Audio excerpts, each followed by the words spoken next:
Cette émission Sport Neuf Laval vous est présentée à l'antenne de TVRL en association avec le groupe Savoie, les Résidences Soleil.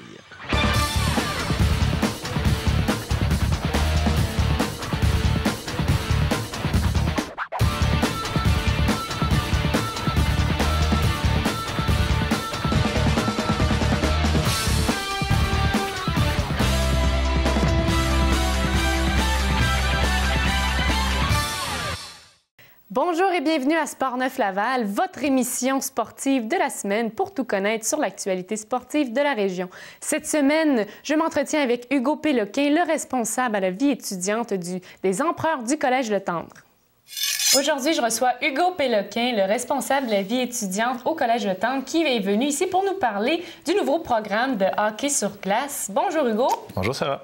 Ça va bien? Ça va bien toi? Ben oui, merci. Merci d'être avec nous aujourd'hui. Ça fait plaisir. Alors, vous êtes venu ici pour nous parler du programme de hockey sur glace. La première chose que je me demandais, est-ce que c'est un programme sport-études? Non, c'est pas un sport-études. Le sport-études, c'est vraiment un décret gouvernemental qui stipule que l'école a le pouvoir d'organiser un sport spécifique pour la région et tout ça. Nous, c'est pas ce type d'entente-là qu'on a. C'est une entente particulière avec Hockey Laval. Donc, on a travaillé sur une collaboration entre nos deux organisations et on présente ce qui est plus proche d'une concentration au hockey, c'est-à-dire qu'on offre une grande quantité là, de pratiques parascolaires en hockey. Mais on ne touche pas à l'horaire des cours, on n'aménage pas l'horaire particulier pour ces élèves-là. C'est vraiment parascolaire, mais en quantité. OK, donc ce sont des étudiants du Collège Le Tendre qui font partie de l'équipe. L'équipe, c'est de quel niveau? Présentement, on est juvénile division 2. OK. Donc, même si notre équipe est très jeune, on a préparé une équipe qui était plus jeune en vue des années futures. L'an prochain, on va monter en division 1. Ce qui est l'équivalent à ce qu'on appelait avant le 3A. Okay, donc, oui. Au milieu scolaire, on a changé les dénominations. Puis maintenant, c'est Division 1. Donc, juvénile Division 1, c'est une ligue provinciale. Et on vise cette ligue-là pour l'an prochain. Notre demande est faite. On espère avoir l'acceptation. Notre équipe est préparée en conséquence d'aller dans cette ligue-là dans le futur. C'est pour ça que nos joueurs présentement sont plus jeunes. Alors, c'est quand on va voir les matchs, il y a une petite différence de gabarit, mais ça va bien. Mais ils sont plus jeunes, mais c'est quand même la première année. Exact. Pourquoi vous avez eu envie, justement, d'élaborer un projet comme ça au Collège Le Tendre? Bien, il y a eu plusieurs facteurs qui ont fait en sorte qu'on a décidé d'aller dans le hockey sur glace. Il y avait une demande qui existait depuis longtemps. Les parents veulent avoir du hockey scolaire. Donc, on l'avait, cette demande-là, on la vivait. Maintenant, il n'y avait plus beaucoup d'équipes qui s'offraient dans la région non plus en hockey scolaire. Et aussi, c'était le bon momentum pour le faire puisque la Fédération du sport étudiant, le réseau du sport étudiant du Québec, le RSEQ et Hockey Québec se sont entendus pour un partenariat justement pour développer des ligues de Division 1 à travers le Québec. Et Hockey Laval et nous, on a eu l'opportunité de travailler ensemble. Donc, tout ça mis ensemble a fait en sorte que c'était le moment idéal pour se lancer dans le projet.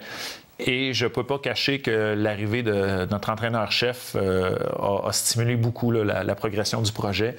Et voilà, c'est réalisé maintenant. Et on parle de combien de temps où est-ce qu'il faut se préparer avant de mettre sur pied un projet comme ça? Bien, c'est un travail qui a pris environ 1 an et qui est toujours en processus. Donc, c'est 1 an pour préparer la Division 2.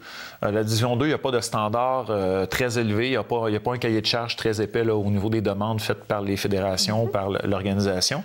C'est 1 an de travail pour ça, puis une autre année de préparation en vue de la Division 1. Mais je vous dirais que c'est un travail continuel, toujours en mouvement. Il faut toujours s'adapter, il faut toujours se mettre à niveau avec ce qu'on voit ailleurs, les autres programmes et tout ça.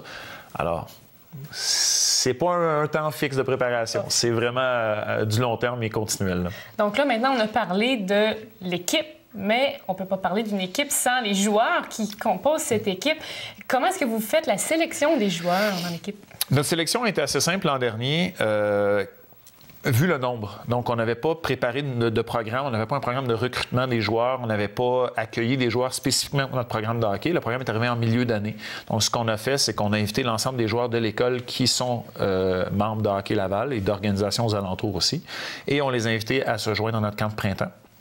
Donc, à ce moment-là, on a fait les sélections basées sur le critère principal qu'on a défini avec l'entraîneur, qui était la volonté de travailler des joueurs. Pas nécessairement le talent, pas nécessairement le poids politique ou financier ou quoi que ce soit. C'était vraiment la volonté de vouloir travailler avec une équipe, sachant très, très bien que la première année serait très difficile. Donc, ces joueurs-là se sont embarqués avec nous et la sélection s'est faite sur ce point-là. Et avec le temps, on va raffiner aussi nos critères de sélection, les amener un peu plus au niveau compétitif de la Division 1. Mais les soldats qu'on a présentement, on est très fiers du choix qu'on a fait avec eux. Puis je pense qu'ils ont beaucoup de mérite pour le travail qu'ils font, le courage qu'ils ont d'être sur la glace face à des joueurs beaucoup plus avancés qu'eux. Oui, parce qu'on pourrait parler un peu c'est comme un projet pilote. Mais dans le fond, qui vous accompagne à travers tout ça? Je veux dire, combien il y a d'entraîneurs, combien il y a d'enseignants qui vous aident dans ce projet? L'entraîneur-chef, Sylvain Touchette, qui a mis en place le programme principalement, à vrai dire, il m'a donné le goût d'embarquer dans le hockey. Il a soutenu le projet. Je lui ai donné un coup de main pour préparer l'équipe et tout ça. On est entouré de Kevin et Maxime, qui sont nos assistants entraîneurs, et aussi d'Alexandre Lapointe, qui est un enseignant au collège, qui est aussi un coach au hockey, un entraîneur au hockey, et qui s'occupe de tout le soutien pédagogique des joueurs. Donc, c'est lui qui fait le suivi avec les joueurs en cas de difficulté académique. Puis, bien évidemment, il y a l'équipe de hockey Laval, Martine Deschamps principalement, qui nous donne un grand coup de main à nous aider, à nous situer dans le milieu associatif de Laval et tout ça. Et bien, la direction du collège, évidemment, qui nous soutient par toutes les initiatives. Puis on est toujours là pour aller chercher leurs compétences. Maintenant, parlons du Collège de Tendre. Donc, c'est un établissement scolaire, évidemment. Oui. Les jeunes, quels critères doivent respecter pour faire partie de l'équipe? Est-ce qu'il y a une moyenne générale à respecter? Est-ce qu'il y a des... Exactement. La Ligue actuelle de Division 2 ne nous demande pas de critères standards pour la réussite. Par contre, on sait pertinemment qu'en Division 1, le standard de réussite est de 67 % en moyenne, donc par bulletin. Nous, on a fixé le standard à 70 %. On ne veut pas aller en bas, on ne veut pas aller plus bas, on ne veut pas être sur la limite, on veut établir un système de qualité. Mais pour faire ça, en exigeant des joueurs en même temps un grand nombre d'heures d'entraînement, bien, ce qu'on fait, c'est qu'on est principalement en train de mettre en place un comité, ce qu'on appelle le comité empereur, le plan de réussite des empereurs, qui va soutenir les élèves en difficulté par des interventions des enseignants ou des ressources à l'interne du collège pour les aider à réussir. Donc, et évidemment, l'autre critère pour faire partie de l'équipe, il faut être élève du Collège de Tendre. On ne peut pas accepter des élèves qui ne sont pas du collège. Alors, il faut entrer en secondaire 1. Il y a quelques places qui se libèrent à chaque année, mais nous, on n'a pas de contrôle sur le nombre de places. Alors, les élèves de secondaire 1 qui entrent pour les prochaines années vont avoir accès à cette équipe-là. Alors, c'est vraiment un bon moyen de motiver les jeunes garçons qui sont à l'école et également de grands sportifs. Mais parlons des filles maintenant. Est-ce que les filles peuvent avoir une place dans cette équipe-là? Bien, écoutez, ça serait faisable. Ça serait faisable. On n'a pas de filles présentement. On avait des filles qui se sont présentées lors des sélections. Ils n'ont pas, de leur propre chef, on a décidé de ne pas continuer au sein de l'équipe. Il y aurait possibilité. Il y aurait possibilité. Okay. Ce qu'on constate présentement, c'est que c'est du hockey contact, avec contact. Donc, la marge est quand même importante. Mais à talent égal, il n'y a aucun problème à ce qu'on... Donc, c'est ouvert aux filles. Oui. Donc, appel à toutes. Alors, c'est ouvert. Voilà. Et puis, pour les pratiques, on parle d'environ combien d'heures par semaine? Bien, présentement, avec le partenariat qu'on a avec Hockey Laval, on parle de 4h30 par semaine de glace. Donc, on a 3 heures, 3h30 de glace plus la partie. Donc, 3 heures, 3h30 de pratique plus la partie. Puis nous, on rajoute 1h30 d'entraînement en gymnase pour la préparation physique de nos joueurs. Donc, en gymnase, et vous avez également les pratiques sur glace. Exact. Où est-ce que ces pratiques sur glace se déroulent? Le prêt qu'on a, l'entente, c'est avec l'Aréna Chomédé.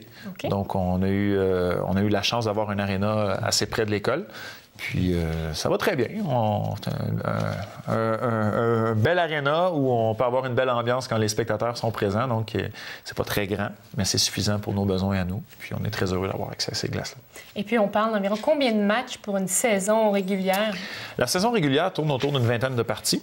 Par contre, c'est sans compter l'intérêt de notre entraîneur-chef pour les parties hors concours. Oui. On a doublé à peu près le nombre de parties là, dans l'année. On va viser environ 40 à 50 parties cette année pour nos joueurs.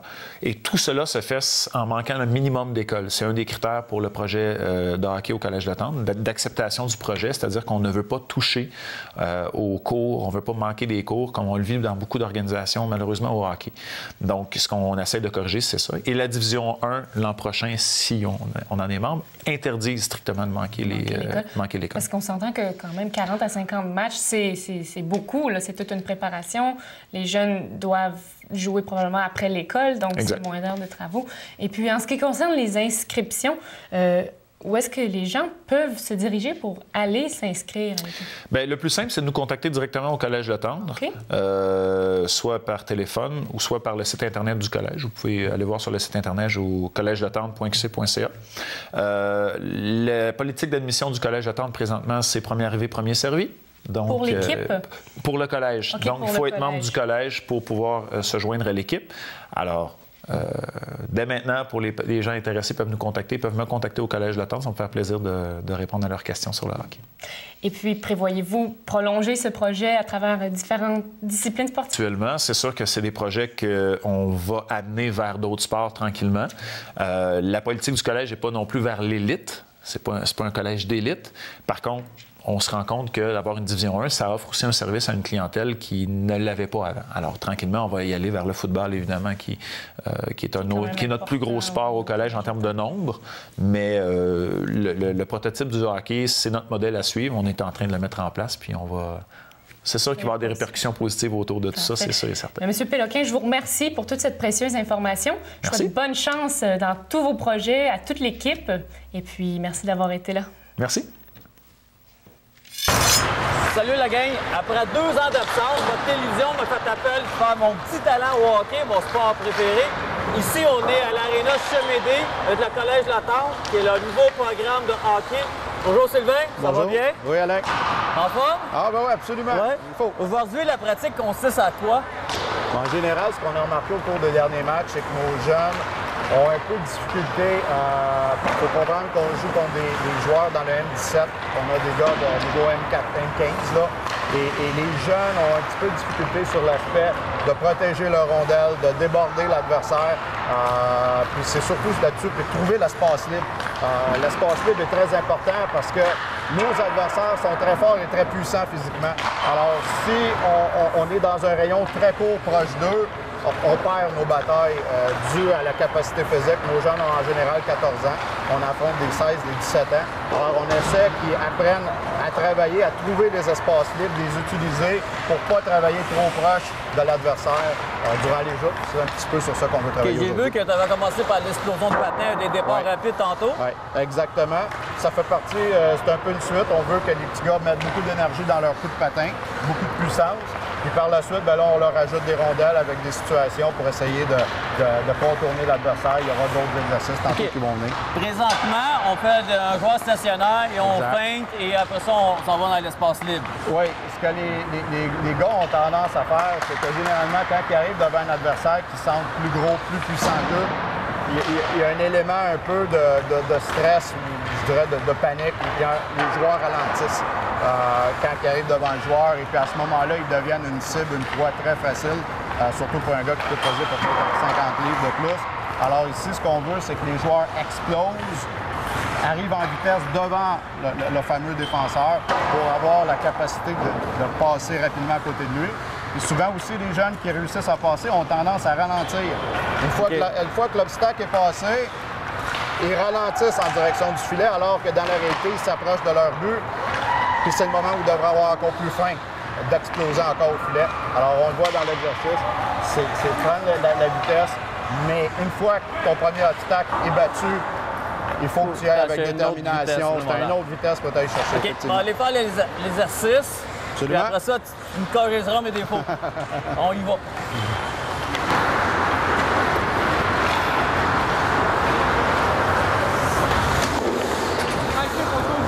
On va placer un coach avec des pucks là. On va faire la même affaire de l'autre côté.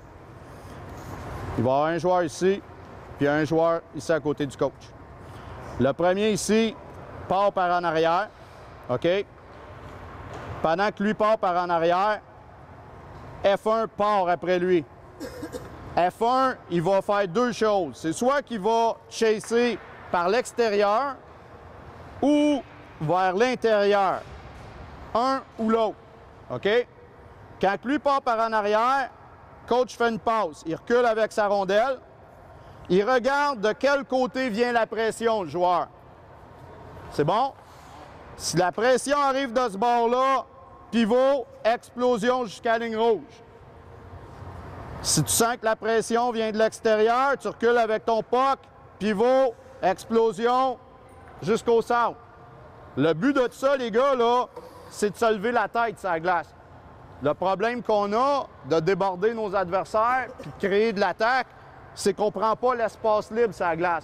On a tendance, des fois, si la pression vient du côté gauche, on a tendance à vouloir aller le battre du côté où la pression elle vient, puis on se fait battre physiquement.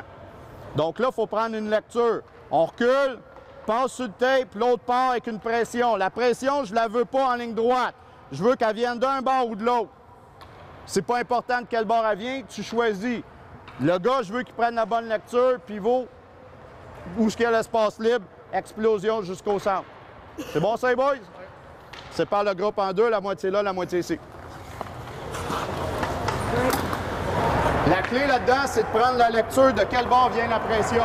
Tantôt, on va la faire avec une pression aveugle, que vous ne voyez pas venir. Là, vous la voyez venir, la pression. C'est bon? La moitié, c'est la ligne bleue là-bas, la moitié ici.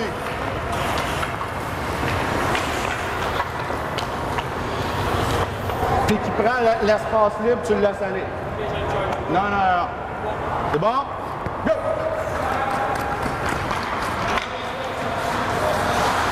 Explose, explose, explose, Simon. Tu restes là, t'es net. Go!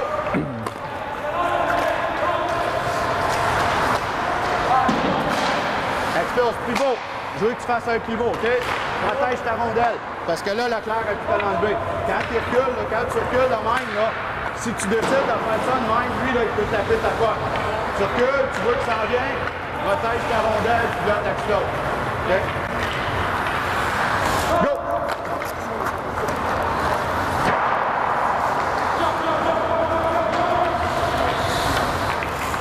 Go! Go!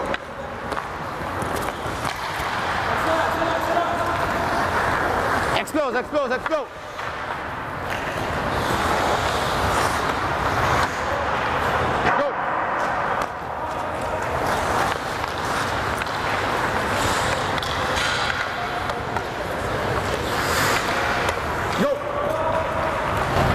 Chercher mes petits défauts auprès de Sylvain. Puis Sylvain, comment ça a été mes fins? Honnêtement, Alain, c'était excellent. Je pense que, regarde, à la grandeur que toi, tu pourrais même jouer dans notre équipe. Ouais, pas très grand. Non, c'était excellent. Écoute, bonne protection de rondelle, bonne explosion. La seule chose que je disais peut-être à mes jeunes, c'est d'aller essayer d'aller plus large, pas trop coller sur l'adversaire et utiliser la glace, mais je t'engage. Merci. Explose, explose, explose!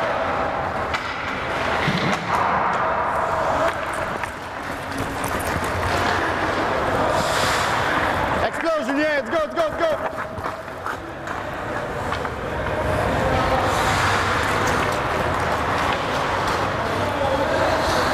Explose, explose, explose, explose!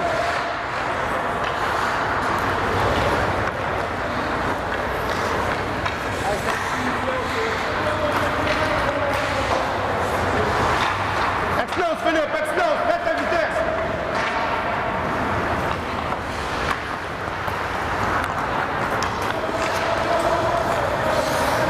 Explose, explose, Massimo, explose!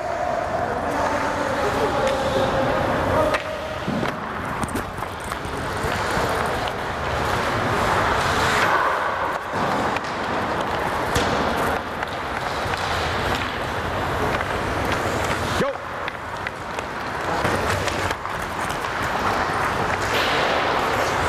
Explose, explose, Julien, explose!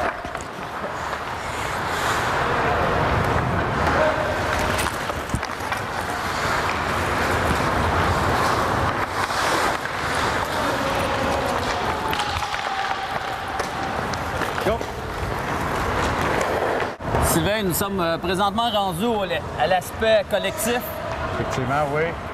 L'exercice qui est ici, c'est un exercice qu'on fait depuis un certain temps déjà. Ce qu'on demande, c'est aux premiers joueurs qui arrivent en zone adverse de mettre la pression en venant d'un côté pour obliger le défenseur à l'arrière du filet de se diriger au sens inverse d'où vient la pression. À ce moment-là, quand le premier met la pression du côté droit vers la gauche, tous les joueurs sur la glace savent très bien que le porteur va se diriger de ce côté-là de la patinoire, puis on peut fermer le jeu. À ce moment-là, ça, c'est quelque chose qu'on pratique depuis déjà quelques semaines, quelques mois. Là, la seule particularité qu'on ajoute dans cet exercice-là, c'est qu'on demande aux joueurs qui s'en vont... Gaucher, droitier. C'est ça. Les joueurs qui vont en forechecking, on leur demande de regarder le défenseur en arrière du filet, si c'est un gaucher ou un droitier. Alors, si c'est un gaucher qui est en arrière du filet, on va demander que la pression soit faite du côté droit vers la gauche pour obliger ce défenseur-là à sortir de son côté revers.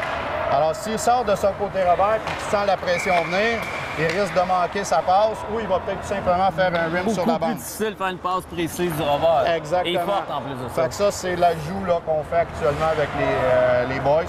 Et si c'est un défenseur droitier, on demande de mettre la pression du côté gauche vers la droite. Ça rend la vie du défenseur derrière le filet beaucoup plus difficile pour effectuer une bonne sortie de zone. Ça va nous permettre de mieux garder la rondelle au côté. OK, on va aller voir une coupe de séquence. Absolument. 1, 2, 3, parti. Pousse, pousse, pousse.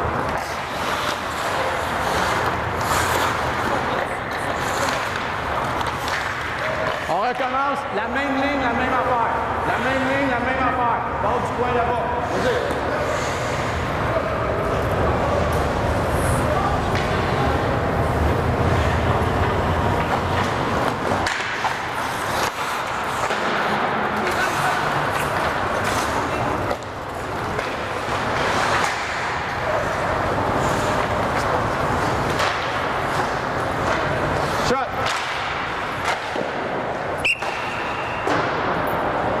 Change de ligne, les boys.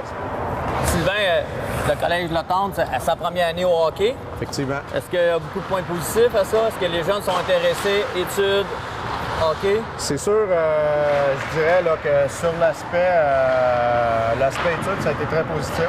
On a 22 joueurs dans le programme actuellement.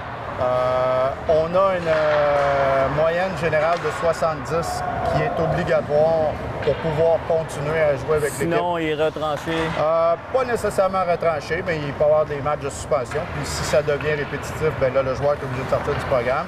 Puis on a un taux de réussite de 70 de 70 d'objectifs qu'il faut atteindre à l'école. On a 98 de nos joueurs qui ont atteint le 70 mais 100 des joueurs ont réussi leur cours académique. On n'a aucun joueur en échec avec le programme. Si jamais des petits retards, ils ont des périodes d'études?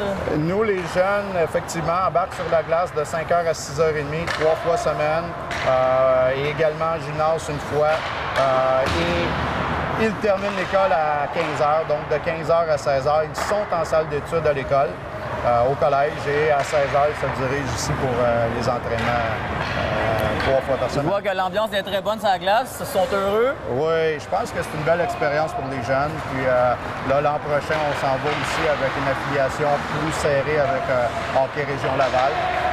Puis ça va permettre d'augmenter la compétitivité entre les joueurs. C'est sûr que là, on a bâti une équipe avec le bassin qu'on avait au collège. Mais à partir de l'an prochain, là, les valves sont ouvertes à n'importe quel joueur de Laval qui pourrait être potentiel à se joindre à notre Sûrement, équipe. les parents sont contents. Les soirées libres, on va courir à l'aréna. Les fins de semaine aussi, où sont séduits les matchs. C'est sûr, en général, nous, tout se passe sur semaine. Alors, vendredi, samedi, dimanche, c'est congé. La seule particularité, on a 6 week-ends au cours de l'année où on va jouer contre des prep schools, des écoles préparatoires aux États-Unis, de la New England Prep League. Alors, on est allé jouer à Burlington au mois de septembre. On est allé à Lake Placid un peu plus tard au mois de début novembre.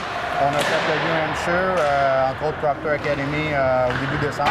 On s'en va à Albany en janvier. Alors, on a quelques week-ends comme ça au cours de l'hiver. Mais oui, c'est agréable quand ça arrive parce qu'en général, on est en congé.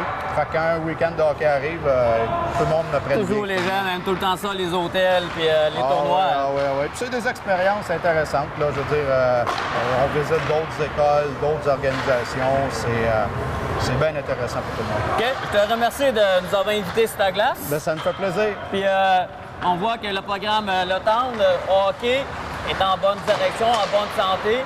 Et sûrement qu'avec les années à venir, il va grossir. À la prochaine.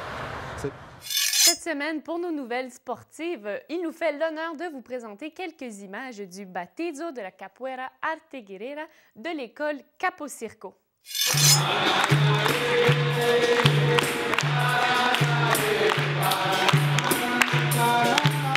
l'école Capoeira Arte Guerriera, gérée par l'école et compagnie Capo Circo, a présenté le 2 décembre son tout premier baptisado de capoeira. Cet événement se voulait une cérémonie de graduation permettant aux élèves ayant suivi les cours tout au long de l'année de démontrer à leurs familles et amis leurs progrès et réalisations à capoeira, art martial brésilien.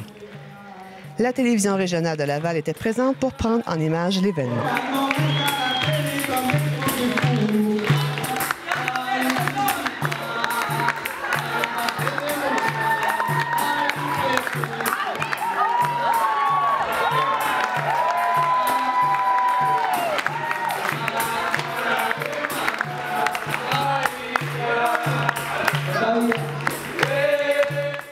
Le terme portugais « batizado » signifie « baptême ». Il s'agit en fait de graduer un élève à sa première corde ou encore à une corde supérieure au niveau suivant. Au cours de la cérémonie, ils ont attribué également un surnom de capoeira à chaque élève, surnom qui le suivra tout au long de son cheminement de capoeirista. L'objectif de cette journée était de faire une cérémonie de graduation quelque chose d'inoubliable pour les élèves, peu importe leur âge, question de reconnaître l'accomplissement de tous et chacun. Alors, montrez le certificat.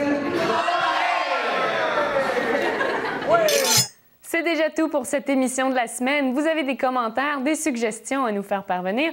Eh bien, n'hésitez pas à nous communiquer par l'entremise du téléphone au 450-973-8005 ou par l'entremise du courriel à info@tvrl.ca. Je vous remercie d'avoir été là et je vous dis à la semaine prochaine.